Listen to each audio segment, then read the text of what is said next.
வணக்கம் நண்பர்களே. ஒரு நாடு வளமாக இருக்கணும்னா பொருளாதாரம் சிறப்பாக இருக்கணும்.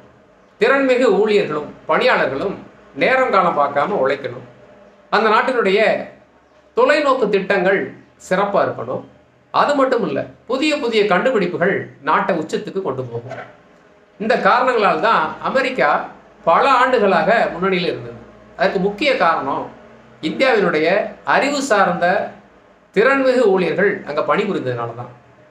ஒரு சுந்தர் பிச்சை இல்லைன்னா கூகுள் இந்த உயரத்தை எட்டியிருக்க முடியாது.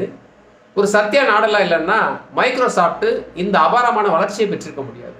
இப்போ என்ன ஆகும் அப்படின்னா, H1B விசா கட்டணத்தை அமெரிக்கா உயர்த்தியதுனால திறன்மிகு அறிவு சார்ந்த இந்திய தொழிலாளர்கள் வேறு நாடுகளுக்கு திசை திரும்பும் அபாயம் இருப்பதாக உலக வல்லுநர்கள்லாம் கணித்திருக்கிறாங்க.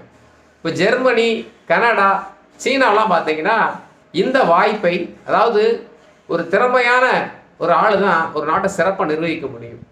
திறமையான ஊழியர்கள் இருந்தால் தான் ஒரு நல்ல கம்பெனி வளர்ச்சி பெற முடியும். ஸோ இந்த மாதிரி ஆளுகள் எல்லாம் நம்ம நாட்டுக்கு கூப்பிட்டுக்கிட்டோம்னா நம்ம நாடு சிறப்பாக வளர்ந்துடும் அப்படின்னு எல்லாரும் எதிர்பார்க்குறாங்க. ஸோ ட்ரம்ப்போட கொள்கையினால் நல்ல நல்ல ஊழியர்கள் அமெரிக்கா விட்டு வெளியேறதுக்கான வாய்ப்பு உருவாகுதுன்னு சொல்கிறாங்க.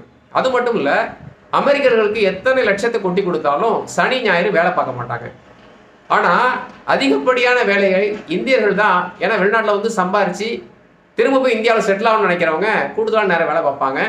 நேரங்காலம் பார்க்காம அந்த வேலையை முடிச்சு கொடுப்பாங்க. ஆனால் அமெரிக்கர்களுக்கு அந்த வேலை பார்க்க எண்ணமே கிடையாது. அது மட்டும் இல்லை, முக்கால்வாசி குண்டர்களாக தான் இருப்பாங்க.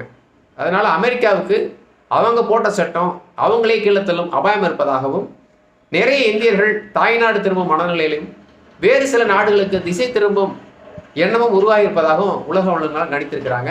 நிச்சயமாக இது அமெரிக்கா கீழே இறங்குவதற்கான நேரம் வந்துருச்சுன்னு தான் சொல்லணும். இன்னொரு பதிவில் சந்திக்கிறேன். நன்றி.